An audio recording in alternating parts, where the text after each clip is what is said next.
ज्याचे पिता कवळाई ज्याची माता, जानबाजी ज्याचे पिता कवळाई ज्याची माता, कवळाई ज्याची माता। ऐका संत विठूची जीवन कथा, ऐका संत विठूची जीवन कथा।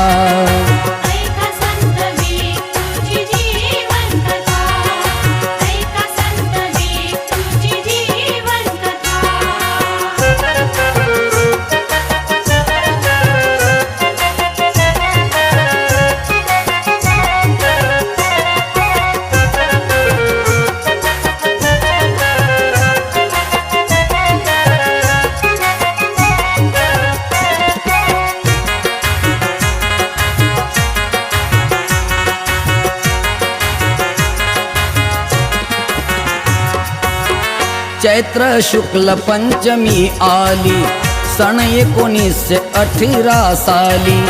15 एप्रिल सोमवार दिवसाला कवळाई पोटी बाळ जन्मला। जानबा पिता ते हर्षित झाले, डांगरे कुळी वंशदीप आले। वार्ता कळली चहू भवताली, गणगोत सारे आनंदी झाली। बाळ जन्मला पण नाही रडला, दुधाचा घोट मुखी ना भरला।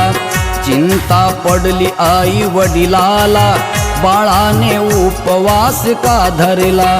7 दिवसांनी बाळ तो रडला, दूध प्यालानी उपवास सोडला। आई वडिलांनी विचार केला, बाळाचे नाव ठेवू बारशाला।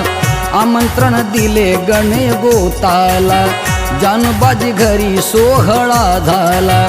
सर्व मतांनी मग ठरविले, बाळाचे नाव विकतू ठेविले। अगरबत्तीचा सुगंध दरवळला, आशीर्वाद देती सारे बाळाला। पाळण्यात झोके दिले बाळाला, नामकरण सोहळा पार तो पडला। गोड तोंड करविता वाटती प्रसन्नता, गोड तोंड करविता वाटती प्रसन्नता, वाटती प्रसन्नता। ऐका संत विठूची जीवन कथा, ऐका संत विठूची जीवन कथा।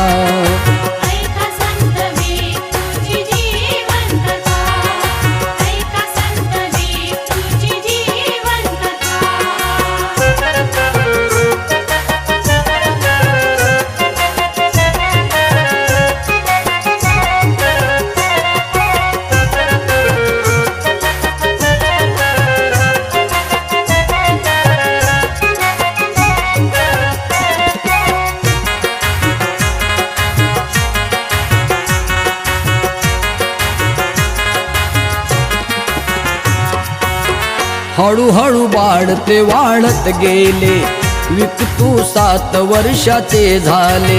शाळेत नाव ते दाखल केले, खोड्या करणारे बाळ चुलबुले। शाळेत मंतयाचे नारमले, गुरुजीला पाठी फेकुनी मारले।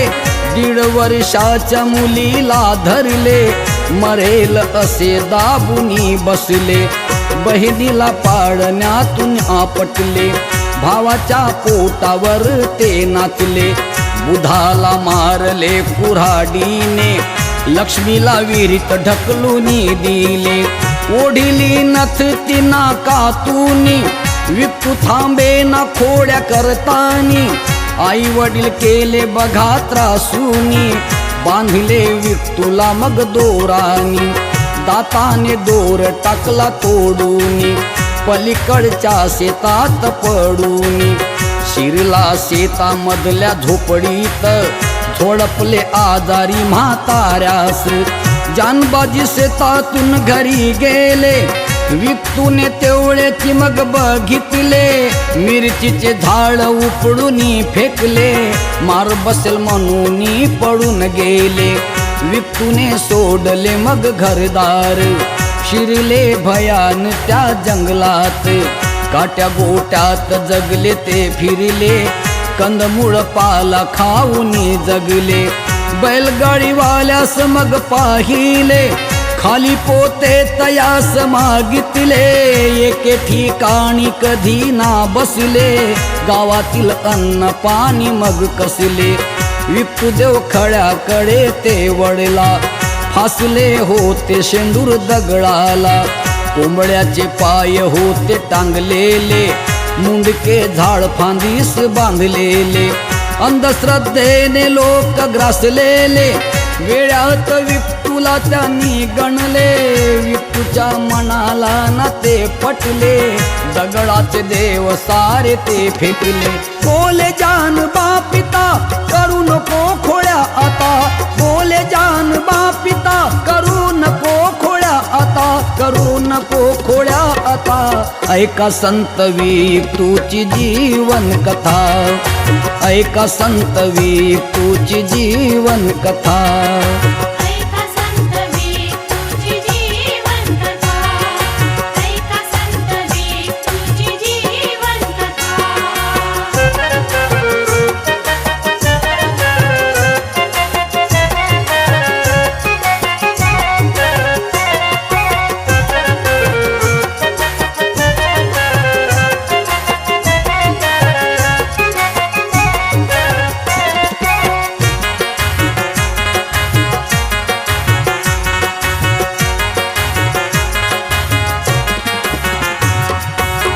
विप्तू झाला 14 वर्षाचा, छंदच जडला खोड्या करण्याचा, साण थोरांना देईल त्रास, विचार पडला जानबा पित्यास, जर एखादा जीव घेईल, ठाणेदार ठाण्यामध्ये नेईल, पळसगावी सखूचा तो दरबार, तिची कीर्तीच होती दूर दूर, जानबाजी विप्तूला घेऊन गेले, सखूने भविष्य मग वर्णिले, जानबा पुत्र हा दिव्य फार, पुढे महान संत होणार, केला जानबाजीने मग विचार, हातीपायी बेड्या तुझ्या टाकणार, त्रासलो तुझ्या खोड्यांनी फार, विप्तूही झाला बघा तयार, गावात होता दगडू लोहार, लोखंडी बेडी केली तयार,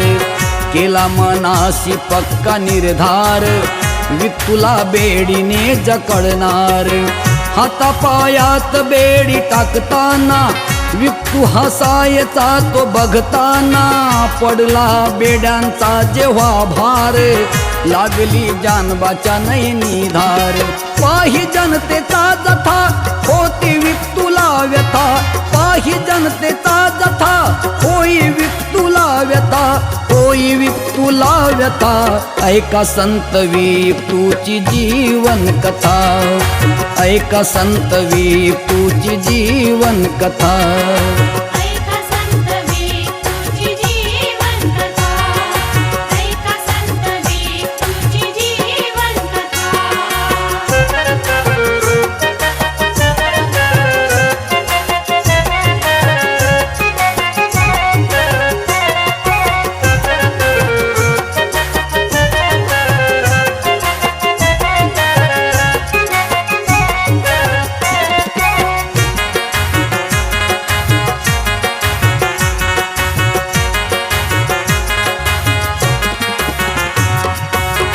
विप्तू उघडा पोत्यावर बसला, तिन्ही ऋतूत आधार ना कसला, भाजी आंबाडीची ती खाऊनी, काढले जीवन काही विप्तूनी, वाढला केसांचा डोई भार, बघण्या लोकांची गर्दी फार, दुःखी रोगी येती ते बीमार, विप्तूला करा म्हणती उपचार, कीर्तीची चहू दिशेला, लोक बघाया येती विप्तूला, येऊ लागले ते गरीब श्रीमंत, म्हणती कोणी विप्तूला संत, मागती कोणी मनातील मागणं, जर कुणा झाले त्यात कल्याण, पांधणी बाजूला मांडले ठाण, उमरीचे झाड काट्याचे बन, गावातील काही मंडळी जमली, विप्तूची सेवा कराया लागली,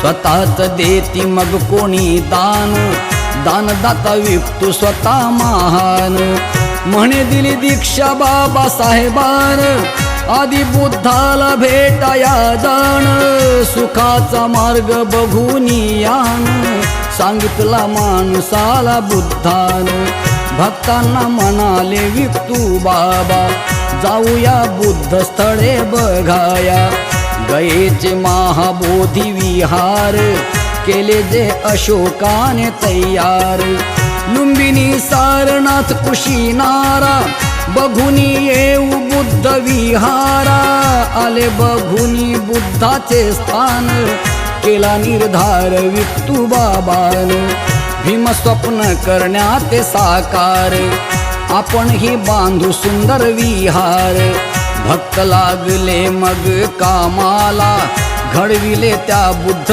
विहाराला सर्वांना खुला ज्ञान सागर जातना पंथ मानवी अधिकार टाकळ घाटी विप्तू दरबार जिथे विप्तूचे आहे सरकार पौर्णिमा दर दिवशी सोमवार बघाया येती करण्या उद्धार सांगतो बुद्ध धम्माचा सार जे जे झाले सुखी परिवार कार्तिक चैत्राला गर्दी फार आलेत व्यापारी कारखानदार दुःखी रोगी व्याधिनीचे बेजार सफल होई त्यांचा उपचार नष्ट होई ते दीर्घ आजार मानती विप्तूचे ते उपकार 16 मे 87चा शनिवार आला विप्तूचा तो करदन काळ भक्तांचा गेला निघून कैवार चहुदिशा झाला हाहाकार त्रिसरण पंचशिला म्हणून समाधी विप्तूची ती बांधूनी घेतले अंतदर्शन भक्तांनी धन्य बेडीवाला तो गरजूनी बाजूला उंच त्या स्तंभावरती आहे तेजस्वी विप्तूची मूर्ती ज्यांना बघायचे त्यांनी यावे साक्षात विप्तूचे दर्शन घ्यावे लिहिली कथा ही वसंतानी गायली बघा अनिरुद्धानी थांबवुनी कवन आता विप्तूच्या चरणी माथा थांबवुनी कवन आता विप्तूच्या चरणी माथा विप्तूच्या चरणी माता ऐका संत विप्तूची जीवन कथा ऐका संत विप्तूची जीवन कथा